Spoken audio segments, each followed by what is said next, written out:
All right. Welcome to Seward Sound Words here on 91.7 KIBH FM Seward and on YouTube on our @Sacktown channel.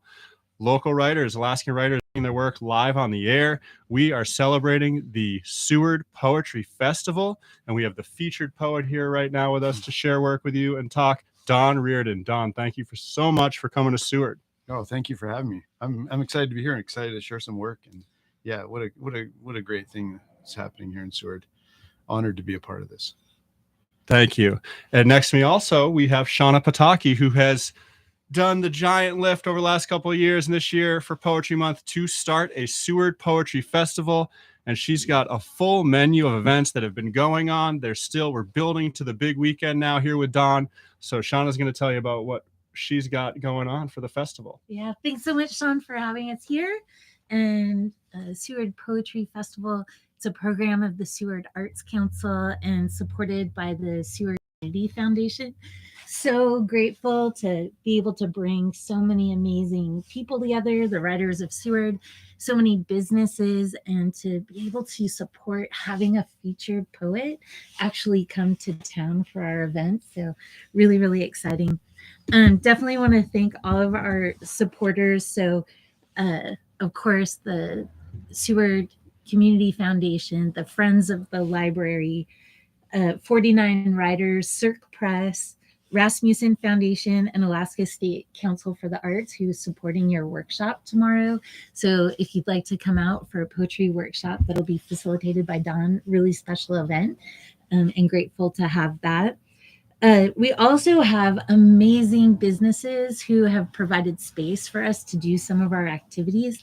So Tidewater Tap House was one, Miller's Landing yesterday, the community room at the library, of course. Also want to thank Primrose Provisions, who is hosting the meet and greet tonight at 4 o'clock. Over on the waterfront, so don't miss that. Really exciting. And then Dreamland Books will have the book signing after the big reading tomorrow. That's exciting. And a big shout out to the Breeze Inn, who jumped in to help support some extra lodging. So really excited about that. And then there's also new on the agenda. If you're not going to join the workshop to write, but you want to be immersed in some poetry, Seward Yoga is going to have a special event, Pops and Prose, and so you can do some movement and be infused with some poetic wisdom. So really excited about that. Debbie Jean is hosting that, one of my really favorite classes. And I think that covers everything. If I missed anything, I apologize, but really, really excited to be here. And of course, Sean and Wolf for having space for the radio interview. It's a great way to kick off all the events with our featured poet, Don Rearden. And thanks for doing this. Thanks for, what a brilliant idea and a great time of year to do some poetry. Poetry Month and Poetry Festival in Seward. Yeah. And did you feel a little extra inspiration to write poems this month? I saw you've been doing the poem a day. Yeah, I've been doing a poem a day for many years. I take a break once in a while, but it put some pressure on me. It's like I better be doing the poem a day. Yeah. It was exciting to see your posts. Thanks. Definitely. Yeah.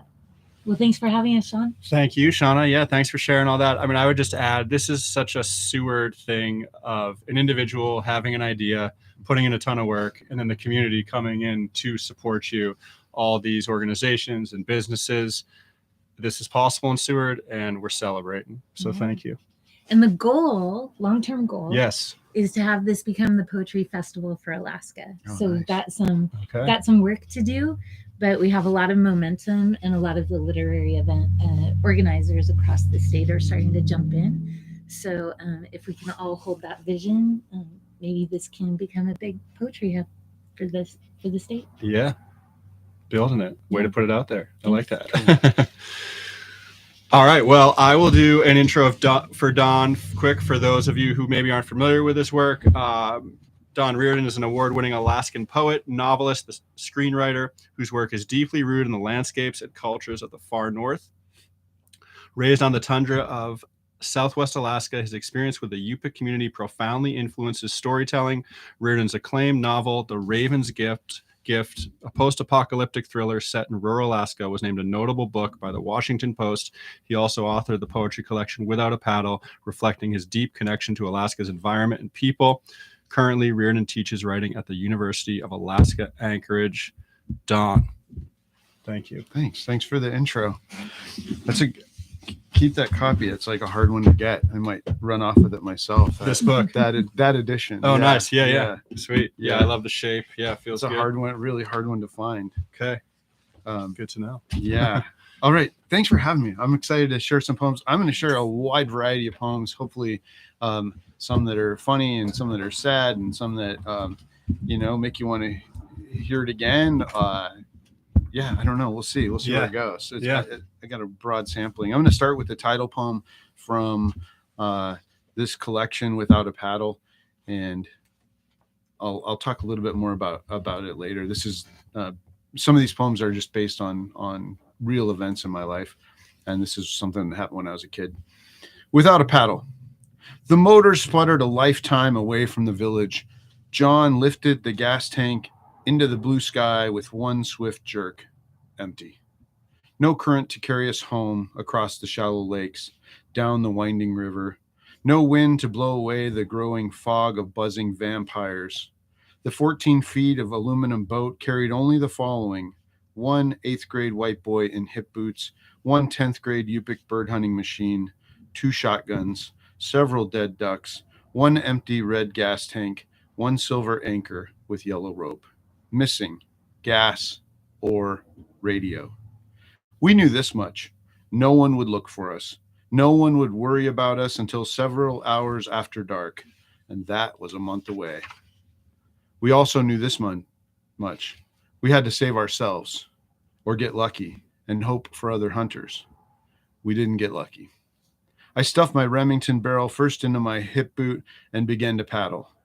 John threw out the anchor towards home and began to pull in the line.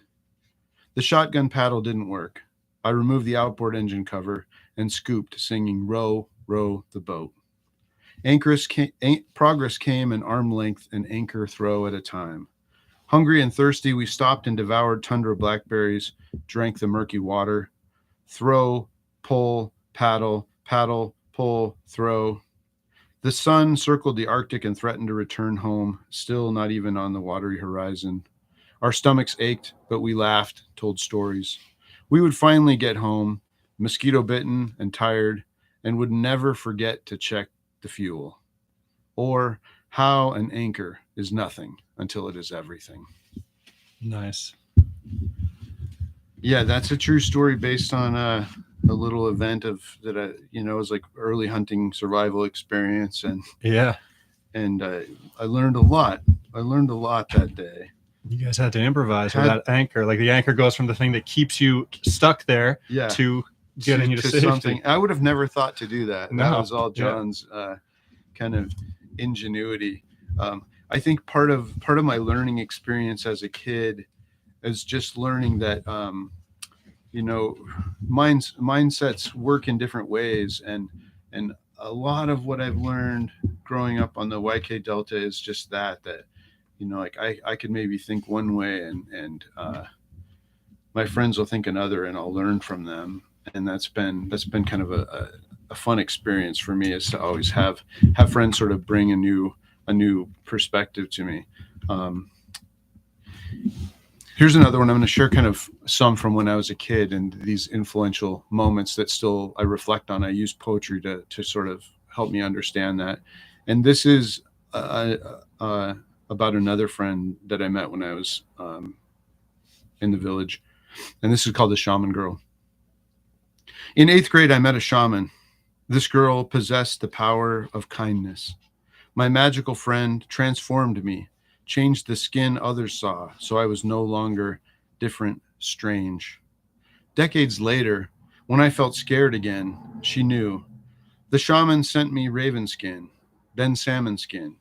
With her gift, I was transformed, no longer afraid to be different and strange. So that's a friend who she she sent me as my writing was starting to come out, and I was still pretty scared about sharing just experiences from my life and writing about home, and I considered the YK Delta my home. This friend, Lonnie Hoover, she sent me my first best book made. Yep. Hadn't seen her in decades. Yeah. And it fit me perfectly. And it was just like when we were a kid, where she was able to help me feel comfortable with who I was in that place. And so it was like, it's almost like my superhero armor. Like I feel like I could wear that when I need it. And, Nice. Yeah. And so, and then another book came out, and she sent me another one that fit thematically with it. And so I've been really lucky that way. I don't know if blessed the term, but sometimes it feels like that from how I grew up and the experiences I got to have in that place and learning. It's part of what's made me a human being and a writer too. And a lot of my writing is just trying to make sense of that. This next one I'm going to share is similar, and it has to do a little bit with where I live now in Anchorage, and sometimes my writing will have political influences. Sometimes it'll be me kind of making sense of the world. And this one I could talk about after I share it. It's called Edwin Wheeler.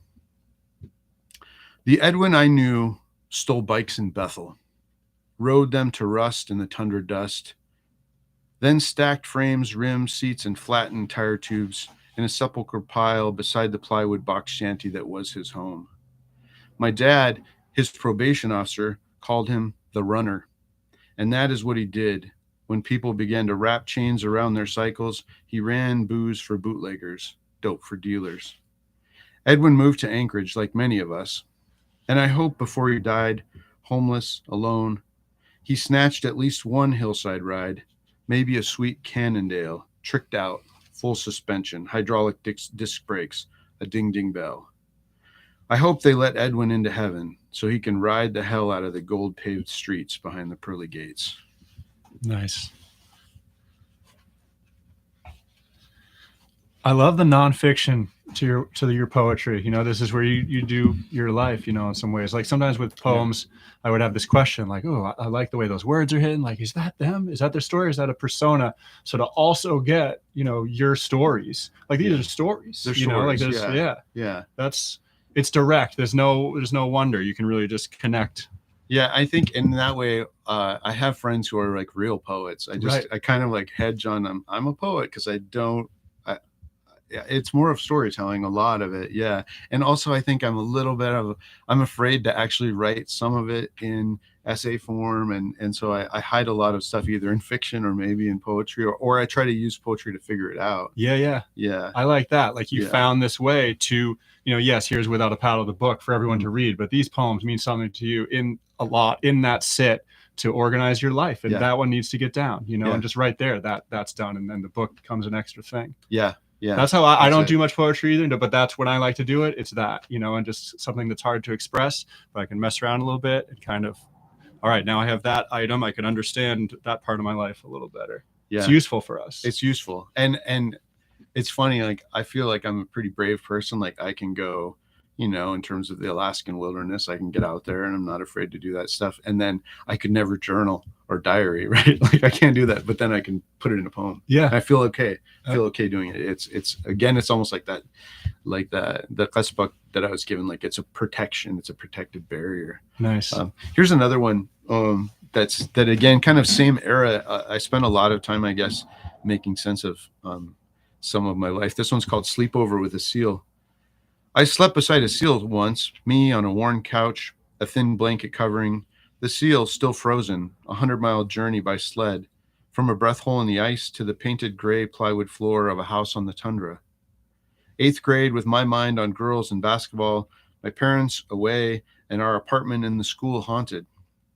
I was there, sleeping on the Slims, couch, worn, beside a dead seal, waiting to be transformed.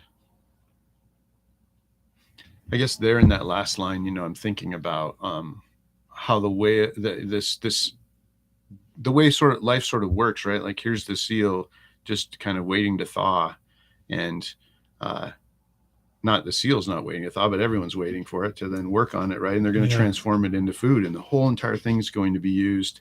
But then I was there and aware enough. I just remember, like, right before I went to sleep, I'm laying on this couch, and the seal's just right there next to me, and I, like it was a dog or something, I just reached down and patted it, you know. Yeah, It's like, right. and I was aware that this is an interest, you know, that's not happening everywhere in America. Like, Right, sleeping next to a seal. Yeah. That's where that poem was found. You know, like, I feel like Yeah. that can happen too. Like these moments, like, okay, that's something I should Yeah. work this out a little bit. And then you go back. I like the 8th grade stuff. Like, going back to the Shaman Girl too, which is the same time. Same time frame. I think of middle schoolers reading these to hear, like, it's okay to be strange and different. You know, like middle schooler who's into writing, you know, like I was talking about this with some friends recently, like, well, I like it, but, you know, it's not necessarily cool. Like if they just knew, like, cause you get back to it, like it actually is the really cool thing. If all 8th graders, you know, stick with their arts side and like the things that they'd be ahead, you know, and some do, but I feel like reading that poem would be like, all right, I'm gonna stick with, you know, stick with it. Yeah. Yeah. Well, I knew as a kid that I was going to be a writer. My story, people are probably tired of hearing, is yeah. I read Stephen King's The Shining the summer of 3rd grade. So I was going into 3rd grade. Yeah. And my aunt was mad. I was visiting family down in Montana, and my aunt was mad at my cousin who was in high school, maybe about to graduate, and she had heard, you know, he was reading this book he shouldn't be reading. Right. And I was curious about what sort of book that would be. Right. And stole it from him and read it. And then I was just, that's what I wanted to do with my life, was write scary stuff. Yeah. And so I was hooked on writing from that moment on. And I also could realize that everything everyone loved was written. You know, everyone liked movies and they liked TV shows. And then here's, like, somebody wrote that. Right. And I try to remind students that too, and people I work with, you know, that especially the reluctant writers who are like, I don't like that. I'm like, you like video games? Yeah, somebody wrote those. Right. You Right. know? Yeah. You could write. Yeah. Writing is important. Yeah. I think you don't realize how much it's involved in. So you read The Shining and were like, you loved it. Yeah. And you were like, I want to provide this experience for someone that I just got. That's all I wanted to do. Yeah. I wanted to, And at the same time, I wasn't really realizing how formative the world I was living in kind of matched that. Whether that's the horrors of what happened with the epidemics that swept the area, or these kind of haunted village houses that we would live in.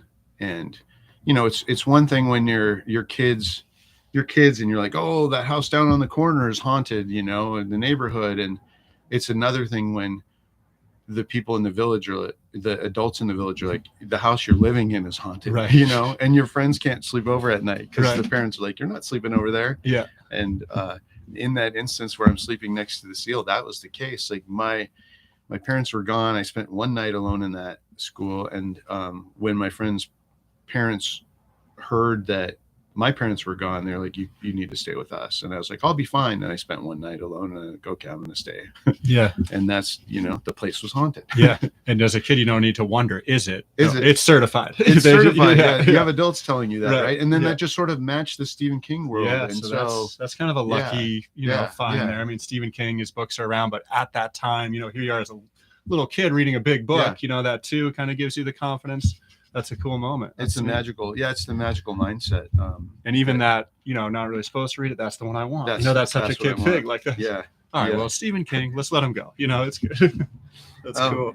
I have some from when I was younger too, and it's a different village. And this is one of those. This is from when I was in 2nd grade. Nice. And I'm playing with a concept here a little bit, but it's called Eskimo baseball. I remember when Benny stole my baseball glove. He and the other boys raced off down the muddy boardwalk, laughter fading with distance, my soft leather mitt clutched in his hand. They probably had never touched a baseball glove before that cool spring day. The irony didn't occur to me then as I choked back the tears. I was the only white boy in the village. Gusuk, the only left-hander too. And so they stole my mitt. Yeah. And and when I moved to that village, I was the only white kid in the village, the white boy. My 2 sisters were with me, but there had never in the memory span of those kids, it had been like 10 years since any other kid from outside had been there. And so I come with my baseball mitt, you know, and there was no baseball happening, except there's the game that people call Eskimo baseball, lap game. Is it's, you know, like the irony also for me is like, that's one of my favorite sports. I think that game is so genius. And if you haven't heard of lap game or Eskimo baseball, check it out and learn it and play it with the kids. It's just one of those things where the rules of it include everybody, you know, like everyone of every athletic ability can have a role in that game, which I think is so neat. Awesome. And there's no real winning or losing. You don't really count it's everybody gets to play. It's a great thing. And I eventually became good friends with Benny, and I got my mitt back. Nice. He claimed he gave it back to me right away, but that was not the case. And there were definitely tears. Well, I'm gonna look up lap game Eskimo baseball. Yeah, that sounds awesome. That's a good one. Let's see, maybe a couple more from the book, and then I might share a couple new ones. Cool. You're listening to 91.7 KIBH FM Seward. Don Rearden is reading poetry here for National Poetry Month and the Seward Poetry Festival. Don. Right. Some of my poems might be slightly more traditional poetry, perhaps. I don't know. This one's called Growing Seasons. My saw blade reveals the concentric rings of a tree. Ring inside of ring. Spruce inside of spruce. Cracks open from the bark point towards the core, where it all started the first year. Of the 100 or so, the good seasons stand out, and the rough years wear thin like people. But when we are cut down, when cracks run toward our center, there are no rings, no circles, no clear picture to mark the number of winters we stood before the final fire. Nice. Yeah, moving away from like a personal story and kind of, you know, kind of bigger view, reflecting on thinking about life and death, and and that's just inspired by, you know, like cutting a tree and looking at the rings and making sense of those, and also wondering, like, what does that look like in terms of human lives? Like, where are those rings that we have? Yeah, you start with that image of this rich, you know, the rings, and then make connections, and I think and if we go back to sort of the Stephen King thing, and pondering about death, I guess I probably write about that maybe too much. I don't know, but and it's not like I'm obsessed with it. It's just like you think about it, right? And you also think about, and so I'm realizing that now, you know, like opening up this, and on 2 pages, there's 2 different versions of kind of figuring out and dealing with death. Yeah. And I guess that's life though. But this is an encounter I had, and it's one of those things that haunt me, and I still don't really know, haven't heard an answer, and not sure what to do with it, and so I wrote it in poetic form, I guess. So this is in the presence of God, dead. Raven, rumpled black in the snow, this vision haunts me still. Creator, now dead, power lost. Long before a wing clipped the wires, the new power hanging over the land. Sometimes I still stand over the ruffled coal corpse. The cold sears my cheeks. I blink ice and wonder what one should do in the presence of God, dead. And I cannot bury him in the crusty white covering the tundra. Nice. Yeah, so that's just like one of those haunting experiences where I'm out walking on the tundra and come across a dead raven, and I didn't know of any protocol, or I didn't know what I was supposed to do. And I couldn't bury it. I couldn't do anything except leave it there. And I was still haunted by that. And, because it's ice. You can't get up like some snow to even. And I didn't know are you supposed to bury ravens, or what are you supposed to do? And the reverence for that bird, you know, it varies across Alaska, and where I grew up on the YK Delta, you know, like you were taught to watch ravens because they might tell you where game is if you're hunting, and be aware they might be telling you something.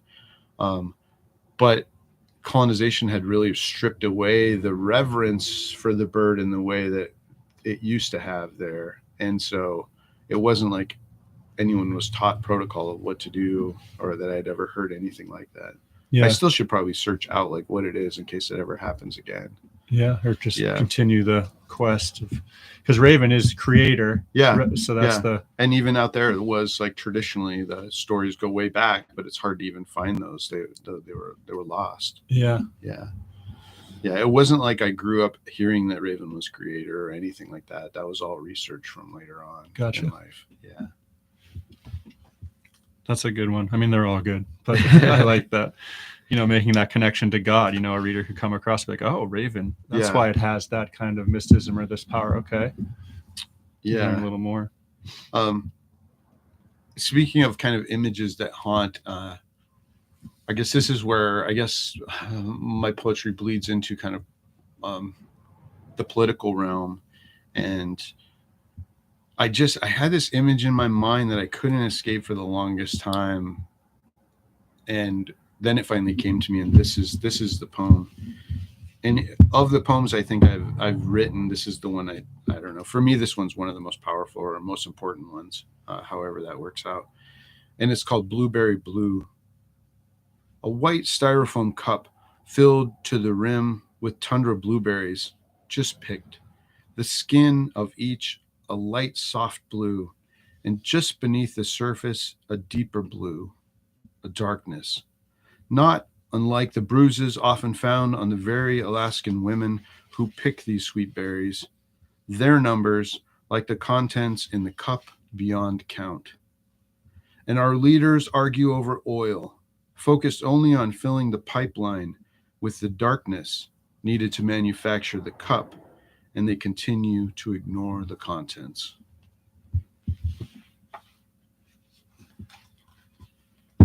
Yeah, so that's one that the image of a blueberry, if you're Alaskan and you don't love Alaskan blueberries, I feel for you. Yeah. But there's just that, and it's such a beautiful berry. Yeah. And I'm colorblind, but I can see blue. Yeah.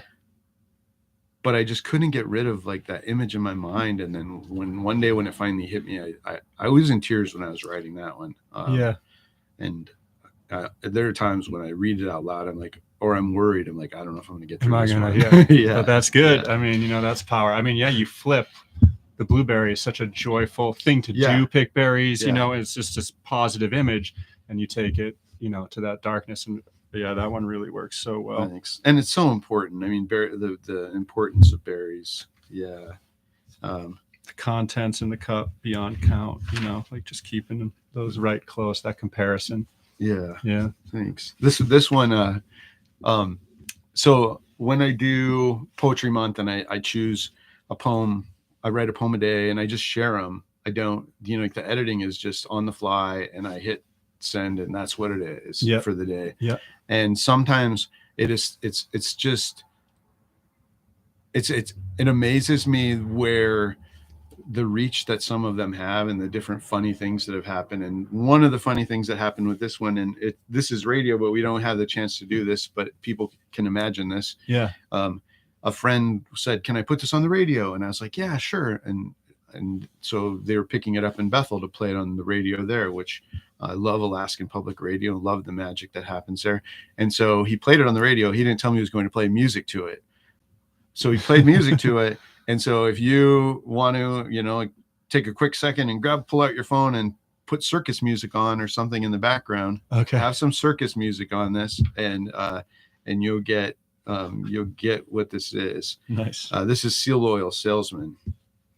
Step right up and dip your salmon, pike, whitefish, blackfish, lushfish, halibut. For all fish, dried, smoked, baked, frozen, fermented, and raw.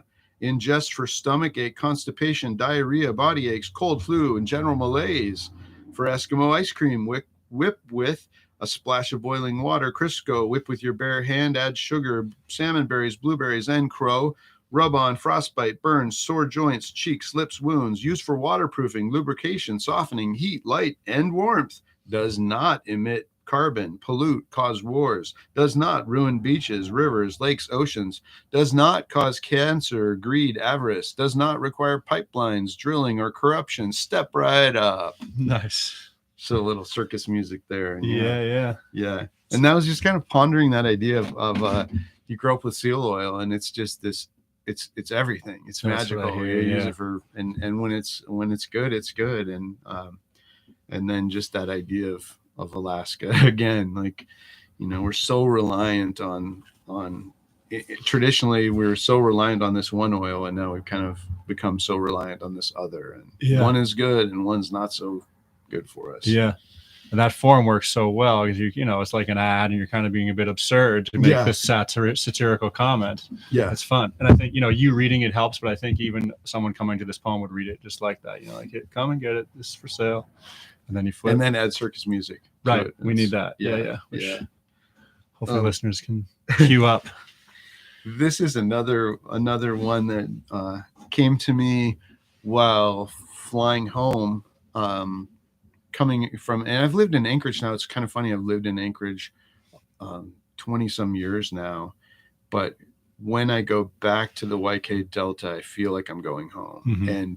And there was a realization as I was flying and crossed over the Killbuck Mountains and looked down and spotted a river, and I knew exactly where I was looking at and could put myself on the ground in that spot, even though the rivers they loop back on themselves. The land is so flat, the water's just meandering with oxbows and all of these bends. And this one was inspired by that image. Tundra tapeworm. Like a tapeworm, these rivers attach themselves to your insides. When you can peer out from your exit row at 20,000 feet and know one bend from the next, you are infected. These twists and turns burned into your brain, the arteries and veins of your life. There is no cure for this malady, no stick to wrap the worm and twist it from your guts. A half turn a day forever. Nice. I was also rooted in hearing of there's worms, I guess, in Africa that people can get infected by, and the only way to get them out is like you cut an artery or vein in your leg, and they wrap it around a stick, and they just slowly twist it out every day. You twist it out a little farther, like the artery. Yeah, you're pulling the worm out of your blood vessel. Yeah, it's in the vessels in there. Yeah, slowly. It's horrible. Stick stays there. Right, tomorrow a little more because you don't want it to break. I think, yeah, and then also just thinking about how our arteries and veins look like rivers, right? Yeah. Yeah. How are we doing on time? We're great. I'm just, do your thing, man. Yeah. I'll read a couple more. Maybe I'll read a couple new ones. Yeah. And then, Don Rearden here at the Seward Public Radio Station, 91.7 KIBH FM Seward. And Don is here all weekend. We got a full slate of fun poetry events where you can meet Don, and poetry workshop is happening tomorrow morning at the Seward Library. Don's going to be leading the power of the poem. That'll be awesome. And then we have a big reading happening at the library as well. That's going to be at 2:00. Community members are going to read, and then Don will read as well. That's going to be fun. For sure. Yeah. Yeah, I'll read some new material at that. And the workshop's free too. I hope people show up. I hope they can come. They catch that. This one, I guess, and then some of my stuff borders on absurd, and so this is one of those. This is called Alaska's Cactus. The other animals seem so perfect, not a flaw in the bunch. Nimble, sleek, strong, soft, slender, powerful. Wolves, bears, foxes, caribou, hares, even moose, with the big bulbous nose, seem as they should be. Perhaps there's only one to keep them all from being too proud or mean. Creatures south, the land of slightly stranger, everything possesses an edge, a sharpness, venomous fangs, spikes, stingers, thorns, scaly skin, all slender and skinny. Imagine something like a portly Gila monster sunning himself on a saguaro. Alaska's version looks like a beaver with a few extra pounds, thorns replacing fur, 30,000 more spikes until the needle-like hair covers the entire creature. The tail itself, some sort of crawling cactus, the strangest of our northern animals, with a lifestyle designed to humble all who mock the slow and lumber, or who think him a portly prize. The flick of a tail, lightning quick, delivers a surprise. Nice. Yeah, I was just thinking about porcupines, right? And Yeah. they're just like, they don't fit the other Alaskan creatures. Right. They're just, they're so strange and so interesting, and they've got their little hands are more human than any of the other ones. And kind of silly and absurd. So I've got the absurd sort of poetry. That even has like, a kid style, just as Yeah. you're reading it, it could work like a Shel Silverstein. And I like that connection to the desert with the cactus, right? It has this cactus. This one's a new one too. This one will be published in an anthology that's going to be coming out soon with all kinds of different Alaskan animals. And that porcupine was one that I submitted and was rejected, which rightly so, I think, which I get. It is more Depends on the place. Kid material. No, yeah, I mean, I just hear that too. I'm into that these days. That's what I've been working on. It just has that, just working like. This one will be published. It's about the Rufous hummingbird. Nice. Any day now. Any day now. Yeah. Aurora in the midnight sun. As if they escaped from a winter night sky, these traces of joy zip from one salmonberry flower to the next. Colorful confetti in perpetual motion. They are as magical as aurora. Orange, golden, yellow, green, red, iridescent, glowing as they hum in our midnight sun. Nice. Yeah, seeing hummingbirds in Alaska is it's a treat. Oh yeah. It's always kind of special. I always hear them a few times. Oh, I got one, and then I don't always, or you don't get the male, as much brighter, right? Yeah. Like that bright orange. But yeah, I actually thought of that yesterday as I almost made myself hear one, Oh man. I would get one while you're here. Ruby Crown Kinglet just started calling, and cool. It's all happening. This is poetry weekend, but it's really birding time too with our migration coming through. So it's fun. Yeah. All right. I'll do a couple more and then we can just chat. Sounds good. Yeah. I think one of my poet friends said something about once you have a kid, everything changes. And he goes, I know that sounds right. I know. Yeah. It's I know that sounds, too much. And then it does. It changes stuff. It changes the weight of your words and the things you think about. I don't know that I write as much silly stuff anymore. How I probably do. But also there's learning that comes from them. And this is one, this came from my son. He's 13 now, almost 14, but and I have a 9-year-old daughter, and they'll just say stuff, and it helps me think about my perspective in the world. And this one's kind of interesting, or was one of those interesting revelations for me. And this is called Monster Mine. At the mining protest, the boy, who protests everything from bedtime to breakfast, points to a problem the parents and the other people have missed. The adults concern themselves with pollution and wild salmon, habitat loss, and toxins. His concerns run deeper into the mystery, and what we're willing to risk slips deep into the heart of the lake. The mine can't go in, he protests. It will kill the lake monster. And I was thinking about my sister lives on Lake Iliamna in a village out there. And it was this great thing to point out. I haven't heard anybody make that argument against one of the mega mines out there. But the lake monster's there. We got to protect it. Right. Yeah. That's the youth perspective. And it's important. You can't, you can't take away that myth, so it's got to be allowed. Yeah. And that one builds really well because I'm like, all right, what's it going to be? What's he wondering about? It's going to be fun. And it is. Yeah. Okay. One more. What should I go for?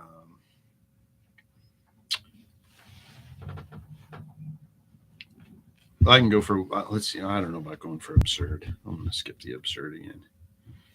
Let's see.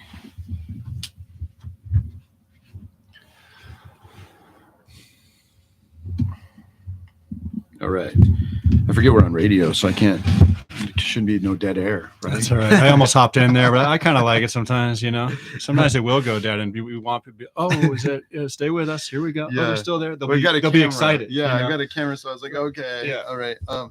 So I had this. I have a novel that I've been working on and finally have written, and haven't really had any luck selling it yet. And it's a bowhead whale's perspective, Nice. and now I'm kind of thinking about transforming it into a prose novel, and so that's where I'm at with that. I've almost completed, but here's a poem that I wrote that was during or before I wrote the actual novel, and so it might give a little perspective on what that work is. So this is called 200 Years. I swam beneath the ice for 200 winters, watched 200 summer suns shine upon this turbulent sea, saw your kin upon the shore, stepping gently, leaving only footprints first, then wooden paddle strokes, soon rumbles and streaks in the sky. I have seen your rise, rapid as the moonlight spread across a tundra plain, and now watch while the moonset makes ready, remembering how 200 years you watched for my spout, saw hope in the mist, made my grandmother into corsets, carved my mother for a mangled meal upon the bottom for the bottom crawlers with war weapons, steel whales with your men sealed and screaming inside.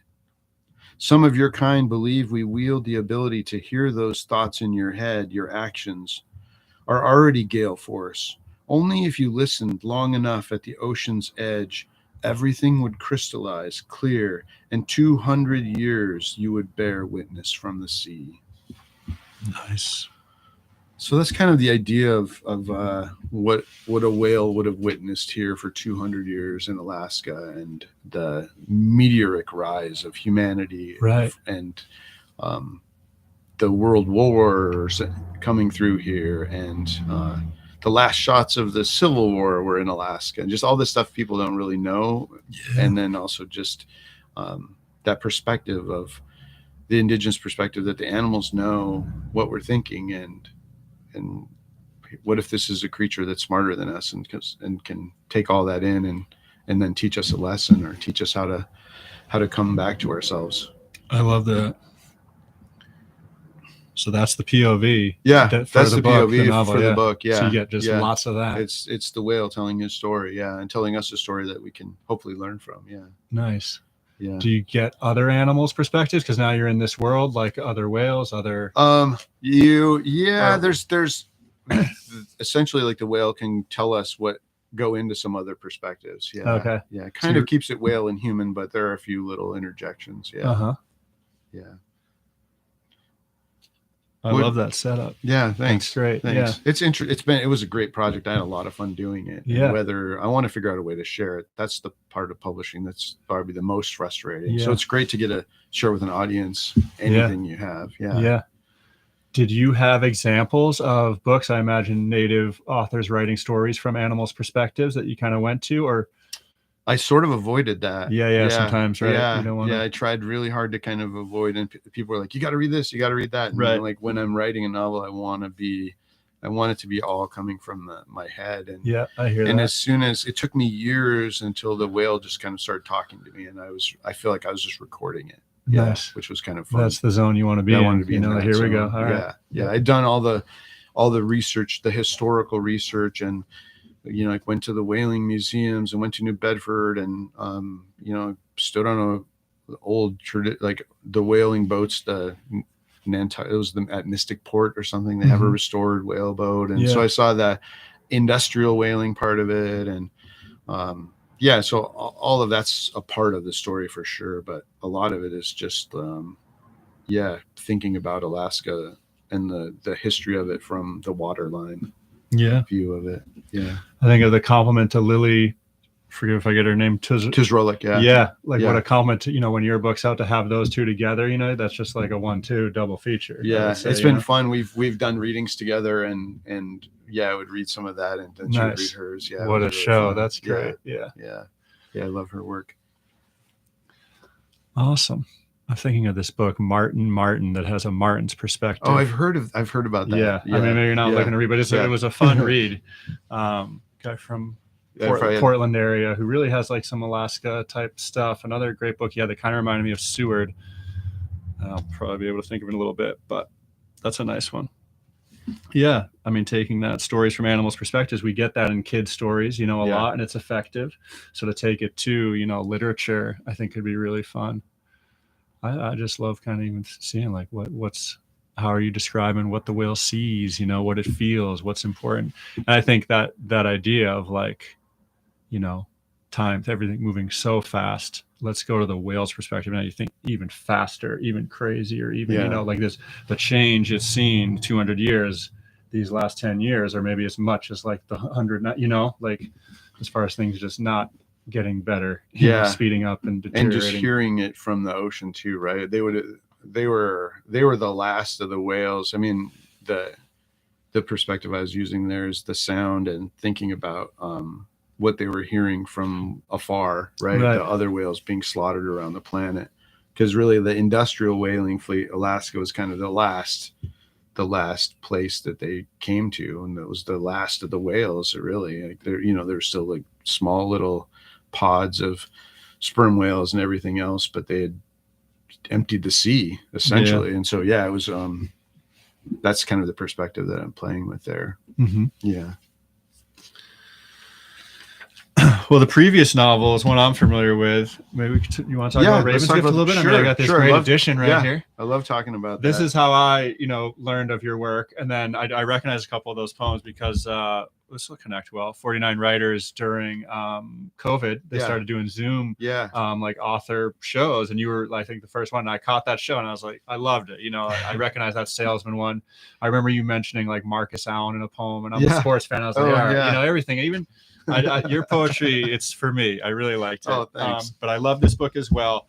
I read it shortly after getting to Alaska, so probably near when it came out. I mean, that one came out in like 2011. Yes, that's when I kind of settled in Seward. And I just had known, Penguin, and this book took off. It really had a following, and for good reason. And then I returned to it maybe a year ago or something. I got in touch with you after reading it, and it's a pandemic story in a way. So, I mean, that's so interesting. I guess like how COVID changed, like, this book prior to COVID and after, as far as however you want to go at that topic, or oh man, there's a lot to unpack there. I know. That's an entry point for you. It's so I wrote that book in 2007, and I alluded to this a little earlier when I was talking about the epidemics and stuff that had hit Alaska and directly influenced the place that I grew up, which is where the book is set, on the Kuskokwim Delta. And so it was kind of realizing that the elders there had been teaching me this stuff my whole life while I was out there as a kid. We weren't learning it in school. We didn't learn about it. And then as an adult, I was learning more and understanding more about it. And then when the novel idea sort of came to me, it was about the same time. They were really concerned about bird flu, and all the projections had this trajectory of coming to Alaska. The global maps, just all the birds focus on Alaska because, like you said, they're here, right? They're just coming in now. This is a bird planet. If they have bird flu, they're bringing it to Alaska, and if it jumps to humans, it'll be a problem, right? Okay. And so then I was like, okay, there's a good backdrop for a story. That kind of gave you, but it still has to be a character and struggle and all that. So, I just imagine somebody having to figure out what to do if this actually hit. Right. And so that was just the basis of the novel. And then when it actually hit, that's a whole different story, because I'd been for years been paying attention to, like, once I wrote the book, I didn't just quit paying attention to epidemics and stuff. I was fascinated with it, and so I had like little Google alerts being sent, and then once this COVID thing started breaking, I was getting, I was like, oh, something's happening. Something's happening. I've seen this before. I've seen this before. Even to the extent where there was a major basketball tournament about to happen like you can figure out what basketball tournaments it were looking at the COVID timeline. And I wrote the organizer, and I was like, you can't have that tournament. You know, it was just starting. The COVID thing was just breaking. I was like, you can't. It has to be canceled. And he just wrote back, I read your book, dude. We're gonna take. I'll take care of it. You know, it wasn't like the book had influenced him or anything, but he already knew, and they were already making those decisions. You know, and rightly so, because it would have been catastrophic. You know, because it would have just spread it through. You know, like so. Right. You know, there's funny things like that happening, but the not funny part of it that I experienced was, I mean, none of it was funny. But But the part that was like there's that poetic justice and the irony of something like you write something like this, you worry that you've envisioned something that's going to happen. Yeah. And so I envisioned these horrors happening in Alaska.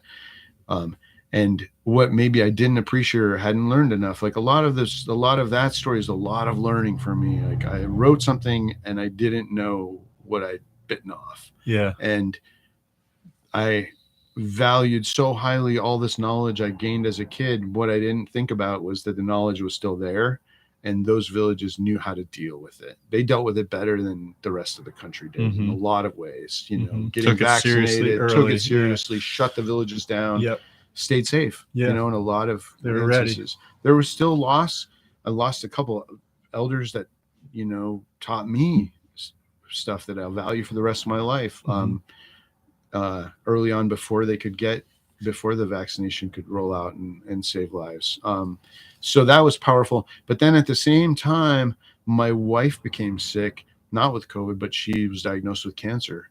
And so there was, you know, the book has a husband and wife, and the wife is ill and everyone's sick. And it was scary. You know, it was really scary. Like, and I couldn't not put myself in that perspective and worry and try to figure out, you know, like, did I do this? Is it my fault? You know, like that's a part of survivor's guilt, right? Talk about haunting, you know, throughout this session here, and I mean that all fits. Yeah, and my wife's fine, and everything's fine. Yeah, like we're good. Yeah, but that was didn't just cause anything. Didn't cause anything. I didn't. Yeah, and the book has really bad stuff in it, and I never imagined that it would be read in schools and would have the, you know, the support from Alaska for me has been the biggest gift. Like if there's a Raven's gift for me, that's what it is. Like getting to do this, things like this, and be here for the poetry festival. It's just a beautiful thing that I never could have imagined. Going to book clubs where like the state epidemiologist is there, you know, where we're like, oh, you think this is scary, and then he tells us real scary stuff. You know, funny, you know, things like that. But the learning for me has been, it's been transformative. It's just stuff I could have never imagined that a book would, you know, do something for me on a different level. You know, I think the young, naive me that wanted to be Stephen King back in the day, you know, is all about bestseller lists and make a bunch of money and like, okay, that's not what happens. And it's not actually about the money. It's not, that's, you know, that would be nice, but it's the experience. It's the getting to share stories and hear other stories from people and hear how it impacts people. You never, like, I would have never thought that a book or something I would write would impact somebody, you know, where, you know, there's people that have come forward and said, this saved my life. This changed my life. This made me proud of my culture, like things like that people have said that were transformative and from places I would have never expected. Had people write me that were writing from reservations in South Dakota, you know, and it's just cool to hear how art can impact things. And then also for me, part of it was also, I mean, a lot of the book was just written out of me trying to make sense of the injustice that I saw in Alaska. And I, you know, I was either kind of going to have to become a politician or really write and try to write something that would change some minds and change some hearts. Have that cuss back on, be brave and just, be brave, you know, like I know this is a good story. It's going to affect my life, but not brave enough to be like a Seth Kantner or something or Lily and write. I had to like couch it in fiction, right? Or, you know, still brave. Thanks. I still feel like I was kind of chicken, but Yeah, Fiction is real stuff. Fiction, it's real. Yeah. Well, Raven's gift is a gift to us readers. I think you have supplied, like what you got from The Shining, in a different way, different genre, but that get lost in a book, read it fast, read it hungrily. I mentioned this to somebody yesterday, like, oh, I read that like so fast. And it really is so just like, oh, I got to keep going, the short chaps. I went back to some of my Stephen King roots though, right? I still went scary. Right. There's still some scary stuff in there. And his stuff you read fast, so as far as those early lessons, as far as just how to keep them turning those pages, which is what we go back to. I think I'm trying to keep it there. Awesome, Don. Let's see. We're still sub an hour. I don't know. You bring up stories from elders and, Cirque Press I've been affiliated with my book, and Sandy Clevin I've talked to recently, and was recently in a Chugachmi writers group I was invited to. And she brought up just like the priority of rural native voices, books, stories. Like that's something Cirque Press wants more and more of. And it's so rich, and to preserve these elder stories, like they've been said to you, some. Is that appropriate to go to book for the culture to have it like kind of there? Or I know that's always been passed down. Is that something you're involved in, or do you see that as a priority? Like there's the culture to preserve, and that's so important. But then there's all these individuals who have these great books. Let's say as writers, we think, oh, that's a book. That's a book. Like, is that? Can you talk a little about that, or that? Yeah, for sure. Man, there's a lot to think about there. I'm giving you just like these. No, I find your way in. That's a great question. Yeah, those stories. There a lot of what I learned. My parents were pretty great at collecting books. Yeah. And so as a kid, I had access to, and would live in school, those haunted schools, and there was books there. And it seemed like early on, there was a way bigger move in different school districts to do more of that, recording elder stories, right, and getting them in book form. Yeah. And now, I don't, I know Sandy's doing that. Like, people are trying to do that. I wish it was happening at a faster, bigger scale, and even just using technology. And I know places like KYUK out in Bethel, and I know some other radio stations are working to use their resources to try to help save the old stories that were just on tape or whatever, and bring them into the digital form. So I think there's movements like that are really important. Getting them written down is important. Getting them shared. Yeah. I think finding new ways to share the stories. I was so worried not enough people are writing or reading. Yeah. Either of those, and everybody's on their devices. And I'm almost like, we got to reach them in their devices then. Yeah. Right. And maybe video game format, which they did with like Never Alone. People are doing, like taking indigenous knowledge and finding ways to move it into new realms. I think podcasts, sound, music, I think whatever way some of this knowledge can be preserved and highlighted and shared with the kids who really need it is key. And I don't have those answers or, the resources. I wish I did, and definitely work towards that.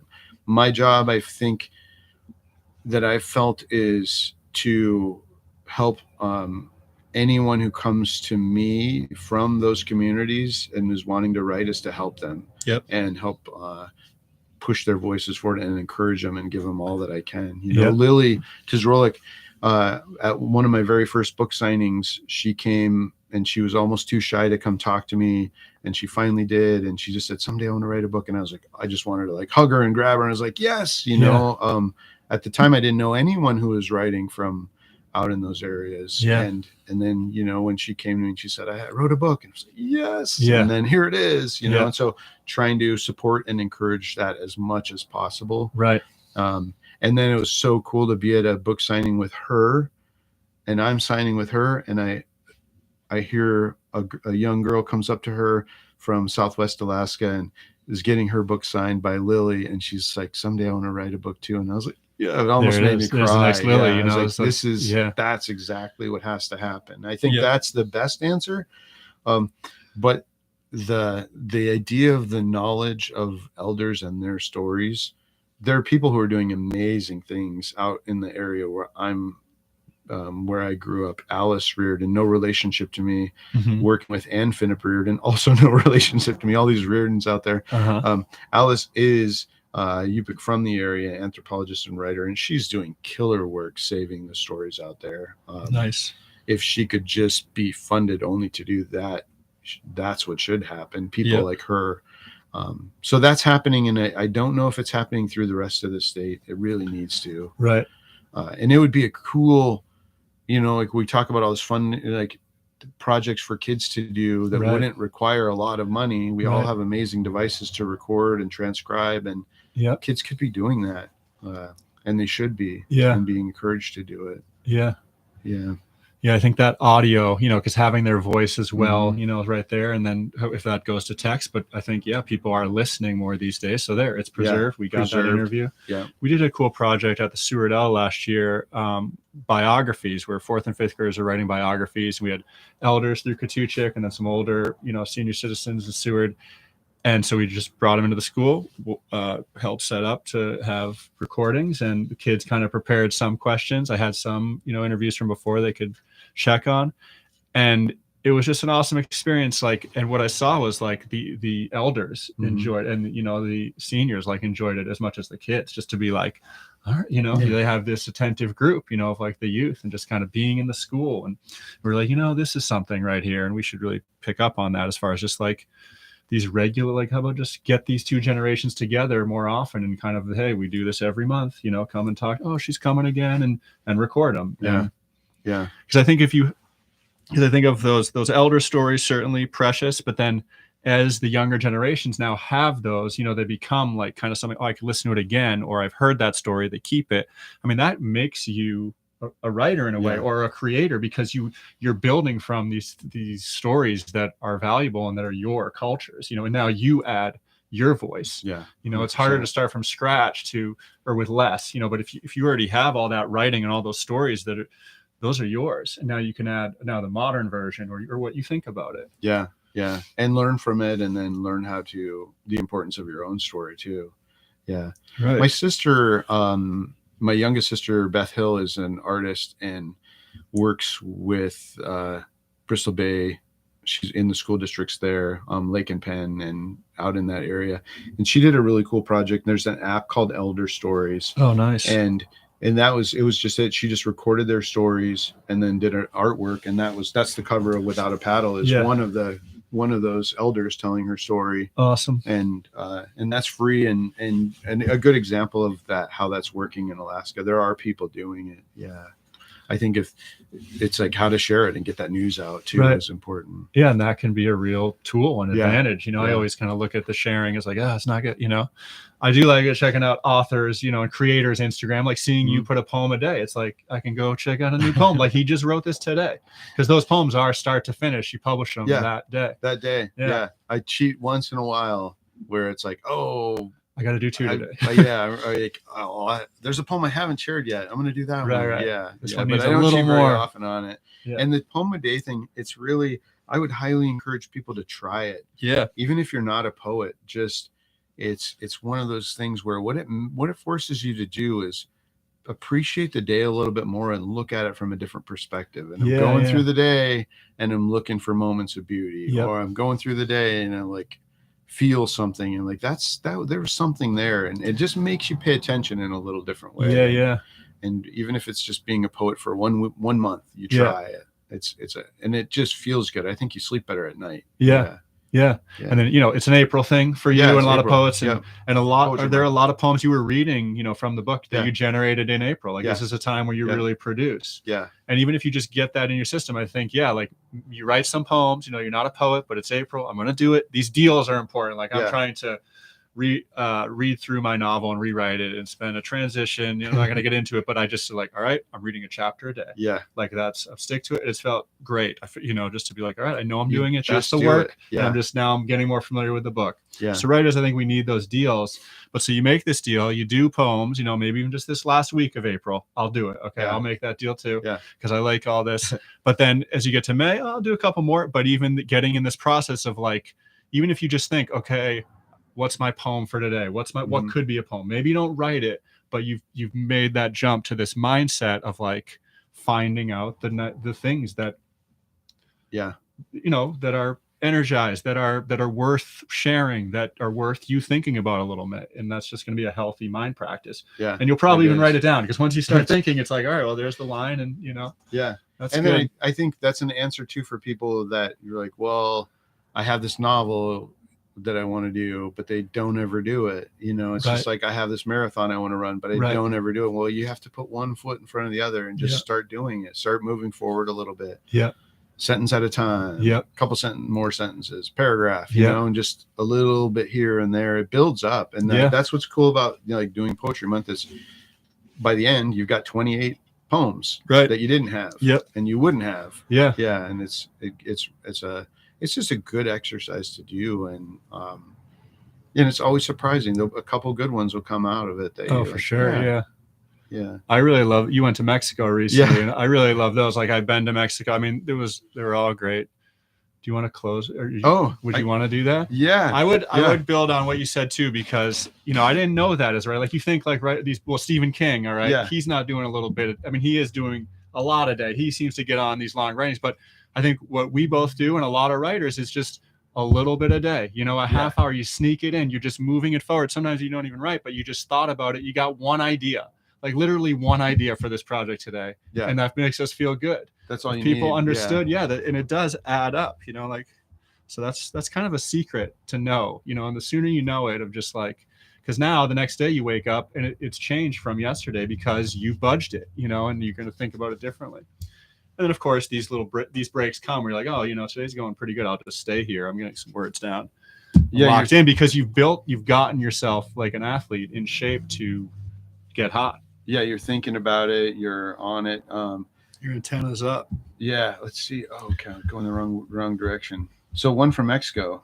Yeah, there were a couple. One I know was quite heavy. You even kind of had a little preface, so if you'd rather not, but they were great. Putting you on the spot a little bit here, but I had another page in a journal. I didn't bring that one, but these poems, of course, times we're dealing with a lot right now, and you're reflecting on that. But I like how there is, like, you're finding the light and the brightness. And I think this is what we're doing as people, just trying to stay positive, stay connected, appreciate the things we have. So your poems, like, they're just really, they're not downers. They have this nice, there's some really nice lines. I wish I had you probably. Oh man, I don't know if I should read optimism. I could read the heavy one, or the taco one. Yeah. Okay. All right. I'll read this one. I think that's a good closer. All right.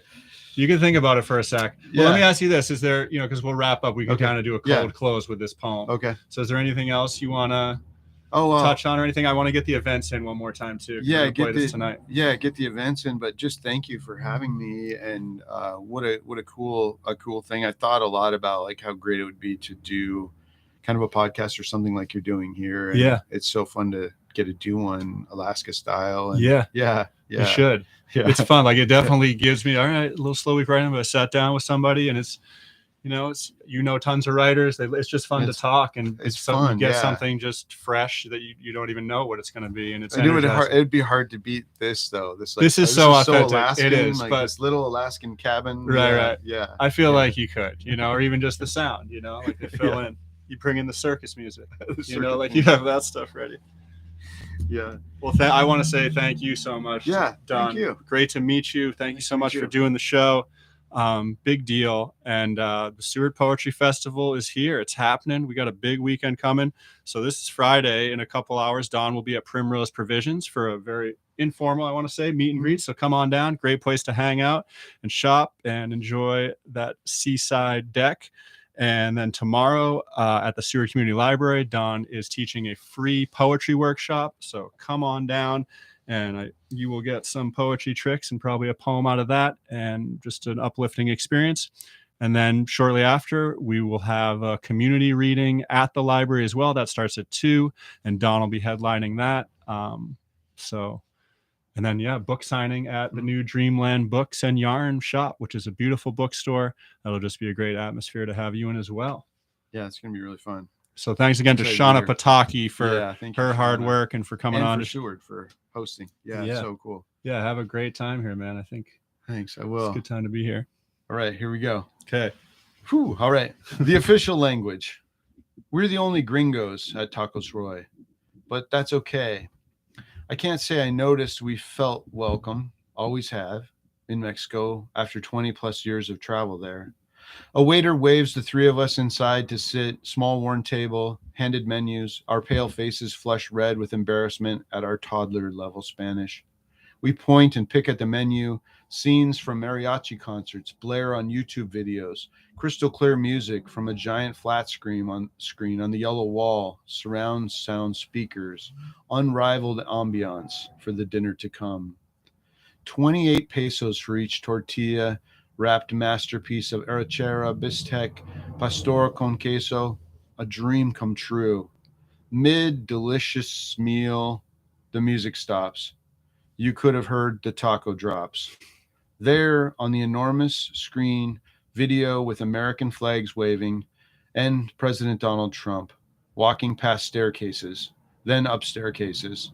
I look away, trying to tune out the Star Spangled Banner that might have been playing in the background, but I can't say for sure because the tone of the voice sounded harsh, unkind, a not so subtle threat. Stay home or you'll be sent back. Leave now and maybe some other day you too can have the American dream.